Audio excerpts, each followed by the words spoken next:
श्री जगदीश जोशीला, साहित्य एवं शिक्षा।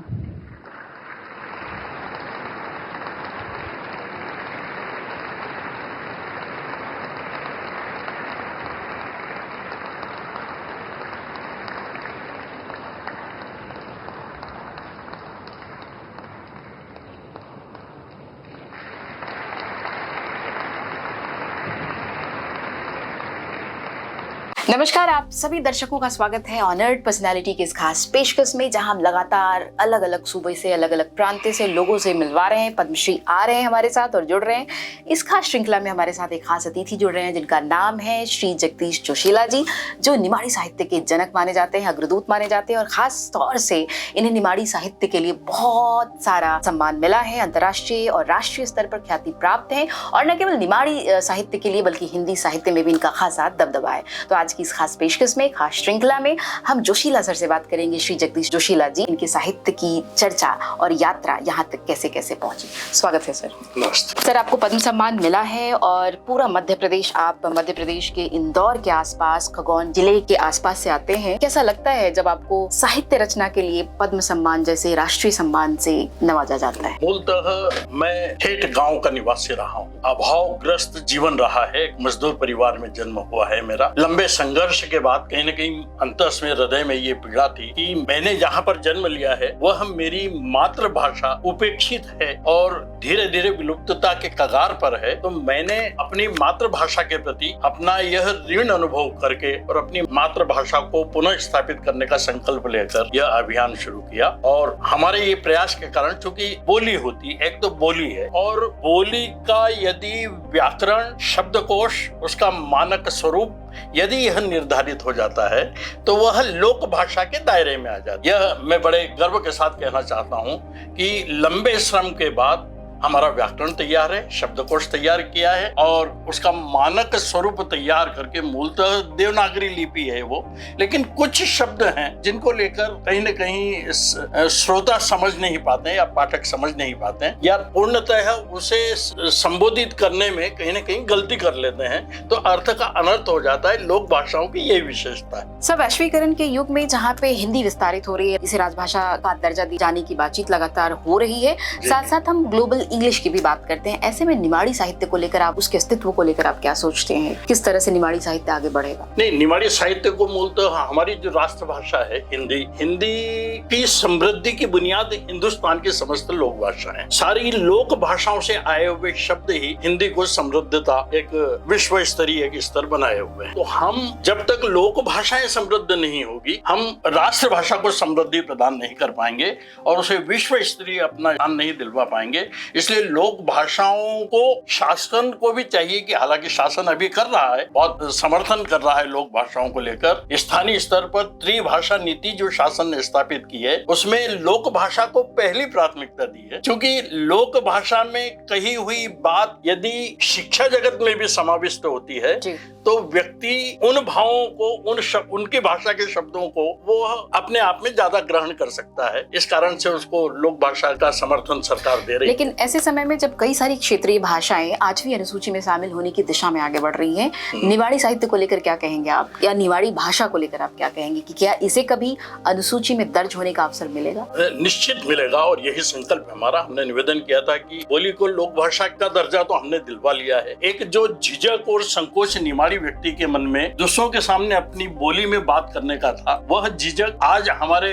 विगत 25 वर्षों के श्रम के बाद वह झिझक समाप्त हुआ है। और निमाड़ी अब इसलिए मतलब राजभाषा की ओर अग्रसर संभव है कि भारतीय संविधान के अनुच्छेद 345 के अंतर्गत किसी बोली को राजभाषा की मान्यता देना शासन का दायित्व है, लेकिन हमें अपनी समृद्ध साहित्य और व्यापक उसके प्रयोग का प्रमाण प्रस्तुत करना केवल शेष है। बाकी फॉर्मेलिटियां, बाकी औपचारिकताएं हम पूर्ण कर चुके हैं, सारे मापदंड पूर्ण कर चुके हैं और अब हमारे शेष रहे जीवन का लक्ष्य भी यही है कि मेरी मातृभाषा, मेरी जन्मभूमि की मातृभाषा, वह राजभाषा के पद पर अभिषेक। जी, हमारे दर्शक जो लगातार आपको देख रहे हैं, सुन रहे हैं और आपके साहित्य की चर्चा को भी समझ पा रहे हैं, आप हमारे दर्शकों को बताएं कि ये जो निमाड़ी भाषा है और बोली है, कहाँ बोली जाती है, किस भूभाग में बोली जाती है और इसके बोलने वाले लोगों की संख्या कितनी है और आगे इसका भविष्य क्या है? मूलतः मध्य प्रदेश के 4 जनपदीय क्षेत्र हैं, बघेलखंड, बुंदेलखंड, मालवा और निमाड़। निमाड़ जो है महाराष्ट्र की सीमा से लगकर यानी देश के दक्षिण दिशा में स्थित है। उसकी सीमा से लगा हुआ महाराष्ट्र है। 14,778 वर्ग मील क्षेत्रफल में विस्तारित हमारा निमाड़ है। हमारे निमाड़ से 5 सांसद राष्ट्र में लोकसभा में प्रतिनिधित्व करते हैं और 25 विधायक मध्य प्रदेश विधानसभा में हमारा प्रतिनिधित्व करते हैं। लगभग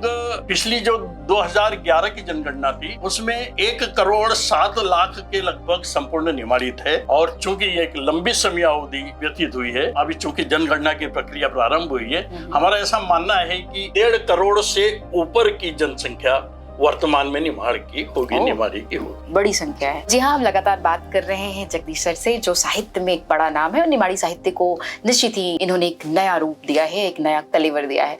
सर, अगला सवाल ये है कि चूंकि बहुत सारी भाषाओं की भीड़ में क्या लगता नहीं निमाड़ी साहित्य कहीं खो गया है? निश्चित, और इसी पीड़ा ने हमें यानी कि अपनी जन्मभूमि मातृभाषा का ऋण अनुभव करके इसी पीड़ा के कारण मैं निमाड़ी साहित्य को समृद्ध करने में सक्रिय हुआ और समर्पण भाव से काम करते हुए निमाड़ी की साहित्य की विभिन्न विधाओं में उपन्यास, कहानी, लघु कथा, खंड काव्य, कविताएं, नाटक, अनुवाद, अच्छे साहित्य का हिंदी के अच्छे साहित्य का अनुवाद, इस तरह की 28 पुस्तकों का मैंने सृजन किया और प्रकाशन हुआ उसका। और इसके पीछे पीड़ा केवल मातृभाषा, मैंने जिस माटी में जन्म लिया है उसकी बोली को हम राजभाषा की मान्यता दिलवाएं ताकि हमारी जो निमाड़ी संस्कृति है वह जब तक पृथ्वी रहे तब तक जीवित रह सके।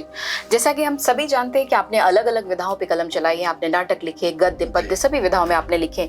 आपकी प्रिय विधा कौन सी है? और दूसरा प्रश्न ये है कि आपके जो उपन्यास हैं उन उपन्यासों के मुख्य पात्र कौन से हैं और वो पात्र कहाँ से प्रेरित है? यूँ कहना चाहिए ग्रामीण परिवेश में रहने के कारण निमाड़ी में तो 2 उपन्यास लिखे। सबसे पहला भलई की जड़ पताड़, यानी प्रेमचंद जी की जो ग्रामीण पंच परमेश्वर की जो एक मान्यता थी उसे स्थापित करने के उद्देश्य से एक ग्रामीण जीवन में जिस तरह से संघर्ष जीते हुए व्यक्ति सत्य को स्थापित करता है, न्याय को स्थापित करता है, यह उसकी पृष्ठभूमि लेकर भलई की जड़ पताड़ में उपन्यास लिखा। इसी तरह दूसरा सरग नरक यांचे, यानी स्वर्ग और नरक यहीं पर है, उसको बड़ा रोचक विषय मानस में माँ की प्रेरणा से उपलब्ध हुआ। एक ग्रामीण को सरपंच ग्राम का बना दिया जाता है और एक अभावग्रस्त व्यक्ति जब संपन्नता के क्षेत्र में प्रवेश करता है तो इस तरह से वो संपन्नता के सपने देखकर भ्रष्टाचार को आधार बनाता है। वो अपने जीवन में भ्रष्टाचार करते हुए जो अपार संपत्ति स्थापित कर लेता है, लेकिन उसकी दुर्गति किस प्रकार होती है अंतिम समय में, उससे यह प्रेरणा देने का प्रयास किया है कि भ्रष्टाचार मतलब अनैतिक रूप से कहीं पर भी हमें धन संग्रह,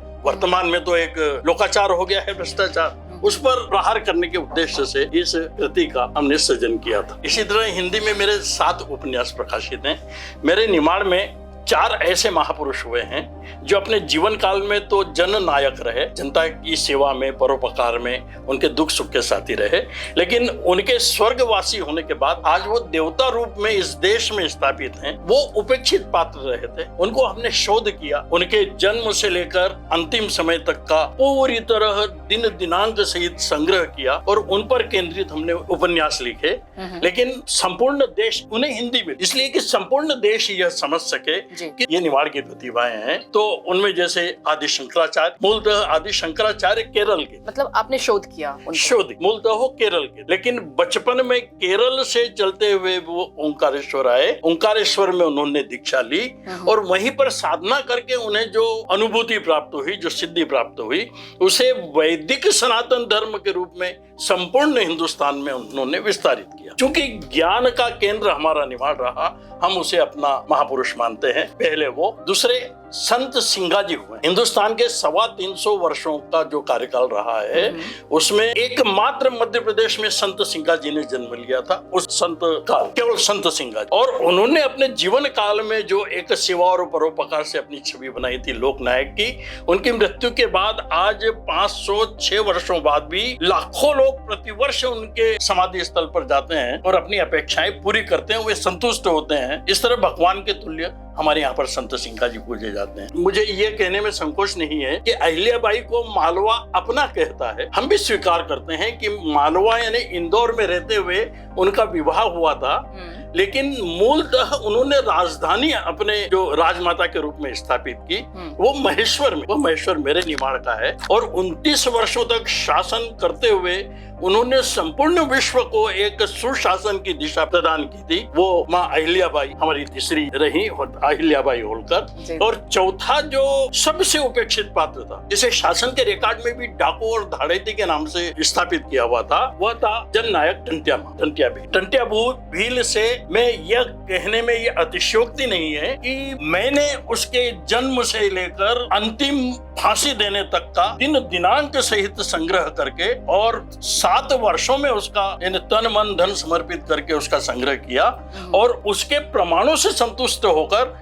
मध्य प्रदेश शासन के संस्कृति विभाग के स्वराज संस्थान ने 2001 में मेरे जननायक टंट्या मामा को प्रकाशित किया। ये पहली शोध किताब पुस्तक थी, ये पहली शोध पुस्तक थी, और उसका ये परिणाम रहा कि उस समय के संस्कृति मंत्री थे श्री सुभाष यादव, उन्होंने हमें एक विजिट में कहा कि जोशीला जी, आपके उपन्यास को आधार मानकर मध्य प्रदेश शासन के रिकॉर्ड में जो उसे डाकू और धाड़ेती निरूपित किया था, वहाँ स्वतंत्रता संग्राम सेनानी स्वीकार किया। क्या बात है जी हाँ। तो अभी हम चर्चा कर रहे हैं निवाड़ साहित्य के इतिहास की। जैसा सर बता रहे हैं कि किस तरह से इसने अपनी यात्रा पूरी की है और किस तरह से ये अपना स्वरूप बदलती गई, और आपने जो शोध किया उस शोध ने तो उसके परिणाम बहुत अच्छे रहे हैं, और इनफैक्ट उस शोध ने मुझे लगता है वो पुस्तकों में आनी चाहिए। वो शोध जितने भी आपने सर्वोत्कृष्ट शोध किए हैं उनको पुस्तक का रूप दिया जाना चाहिए, और ये हम मान के चलें कि जो आपकी लेखनी की प्रेरणा है वो कहीं ना कहीं अंतःकरण की जो प्रेरणा है वो संघर्ष से उपजी है, वो पीड़ा और कहीं ना कहीं वो दारुण स्थिति से उपजी है। तो मैं जानना चाहती हूँ और हमारे दर्शक भी जानना चाहेंगे कि आपकी जो ये संघर्ष यात्रा थी, आपकी जो लेखनी की यात्रा थी, इसे प्रेरणा कहाँ से मिली और ये लौ कैसे प्रज्वलित हुआ, थोड़ा सा उसके बारे में संक्षिप्त में। देखिए, मैं जब स्टूडेंट लाइफ, जब विद्यार्थी जीवन में था, कक्षा 10वीं में पढ़ता था, उस समय पाठ्यक्रम में दादा माखनलाल चतुर्वेदी जी की एक रचना थी फूल की अभिलाषा, जिसे हम पाठ्यक्रम में पढ़ते थे। चाह नहीं मैं सुरबालक, चाह नहीं मैं सुरबाला के गहनों में गीता उठा जाऊं। तो उस रचना को पढ़ने के बाद में कि हम पाठ्यक्रम में उसके भाव जब हमारे अध्यापक उसके व्यक्त करते थे कि फूल की क्या अभिलाषा है, कि बजाय ईश्वर के चरणों तक जाने के वो हमारे देश के जो रक्षक हैं, सैनिक के पैरों तले कुचले जाने में अपना गौरव अनुभव करते हैं। ये इस तरह के भावों ने कहीं न कहीं ऐसा प्रेरित किया। और जब ज्ञात हुआ कि दादा माखनलाल चतुर्वेदी हमारे पास खंडवा के हैं, तो 10वीं कक्षा में मैं उनसे मिलने की अपेक्षा में खंडवा गया। उस समय वे रुग्ण अवस्था में थे माखनलाल चतुर्वेदी। मुलाकात हुई, भारतीय आत्मा और साहित्य जगत के स्वीकारे गए हैं, उनसे मुलाकात हुई। उन्होंने कहा, बेटा कुछ लिखता है क्या? हमने कहा, जी दादा थोड़ा बहुत लिखता हूँ। बोले, अच्छा सुना, मुझे भी अच्छा लगेगा अगर तू सुनाएगा। मैं पढ़े पढ़े तो बहुत परेशान हो गया हूँ यार। हमने कहा ठीक है। बोले, हिंदी में लिखता है कि निमाड़ी में? हमने कहा दादा दोनों में लिखता हूँ। उन्होंने कहा अच्छा सुना, पहले तो हिंदी की सुना, हिंदी में क्या लिखा है? तो उस समय पाकिस्तान का युद्ध हुआ था और हमने एक रचना लिखी थी जवानी को आह्वान करते हुए कि जवानी अंबिका रूप धर कर शुंभ निशुंभ का नाश, और तेरे अरी अय्यूब भुट्टो गिरा धरा पर इनकी लाश। जवानी अंबिका रूप धर, मतलब एक ये रचना उनको सुनाई। और वैसे ही 62 के युद्ध में, चीन के युद्ध के समय हर दीवारों पर देश के लिखा था, ऊन दो खून दो चीनियों को बूंद दो। तो उसे अपने भावों में रूपांतरित करके व्यंग्यात्मक रूप से हमने, मतलब आपने वीर रस की कविताएं ज्यादा लिखी। अधिकांश। हमारे दर्शकों को वो एक अपनी कोई कविता संग्रह से एक कविता सुनाई। मैं उसी का निमाड़ी का एक थोड़ा सा आपको अवगत कराना चाहता हूँ। तो वह रचना हमने दादा माखनलाल चतुर्वेदी को सुनाई जी। कि मरती तो एक उंदरी भी नहीं, उंदरी मतलब चूहिया, मरती तो एक उंदरी भी नहीं, न काज अरी का भून दो, ऊंदो खुंदो चीनियों को भून दो, वो जो था ना नारा। तो मरती तो एक उंदरी भी नहीं, न काज अरी का भून दो, न खुद तो घर में दपड़ता फिर न हमको कष्टम खून दो। मतलब नेताओं पर था कि भाषण और बड़ा लंबा चौड़ा करते हैं, अपने कोई संकट आता है तो अपने घर में छुपते हैं, दपड़ना है ना छुपना। और हमको कहते कि तुमको तो खुद छिपते हैं जी। तो एक कृषक जैसे अपने बेटे से कह रहा है कि सूट बूट में रहो बेटा, तम न गली गली न म फिरो, फाक्या करूँ खूब ज्यादा पर जोर नहीं करतो डालडा को सीरो। सीरो मतलब हलवा।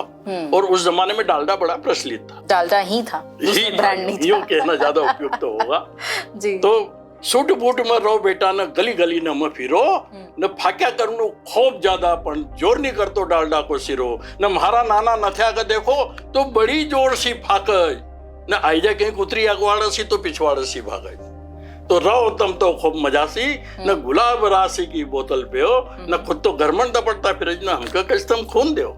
ये 2 रचनाएं जब दादा को सुनाई तो उन्होंने बड़े प्रसन्न हुए। उन्होंने कहा बेटा मैं एक सुझाव दूं तुझे, तू सचेत, मस्ताना या जोशीला, ये तीन में से एक कोई किसी नाम से, उपनाम से तू रचनाएं लिखा कर। तो उस समय चूंकि स्टूडेंट लाइफ था, अलंकार और ये व्याकरण और इसकी एक कक्षा 8वीं से शुरुआत हो गई थी, तो वह अनुप्रास अलंकार एक शब्द की बार बार आवृत्ति, चूंकि जगदीश नाम था मेरा तो जगदीश जोशीला, तो ये शब्द वहीं से आया। दादा माखनलाल चतुर्वेदी की देन है, उनका आशीर्वाद है। तो कोई कविता आप पढ़ रहे थे हमारे दर्शकों के लिए, अगर आप पढ़ सके तो? कौन सी, हिंदी चाहेंगे या हिंदी पढ़। कि छोड़ो स्वप्न कि हमें मरकर ऊपर स्वर्ग में जाना है, छोड़ो स्वप्न कि हमें मरकर ऊपर स्वर्ग में जाना है, और अरे हमें जीते जी स्वर्ग को खींच धरा पर लाना है, हमें जीते जी स्वर्ग को खींच धरा पर लाना है। तो सिर कुचलना है तो कुचलें, शोषण, लूट, भ्रष्टाचार का बोझ हल्का करना तो करें, महंगाई सुरसा के भार का, और विष निकालना है तो निकालें, हिंसा, बेकारी, अनाचार का, और जड़ पर प्रहार कर विनाश करें, सांप्रदायिक विचार का, सौहार्द और संवेदना का हमको सुपथ अपनाना है, और हमें जीते जी स्वर्ग को खींच धरा पर लाना है। वाह, बहुत जोशीला कविता। और आप अपनी एक निमाड़ी भाषा में पढ़ें कविता।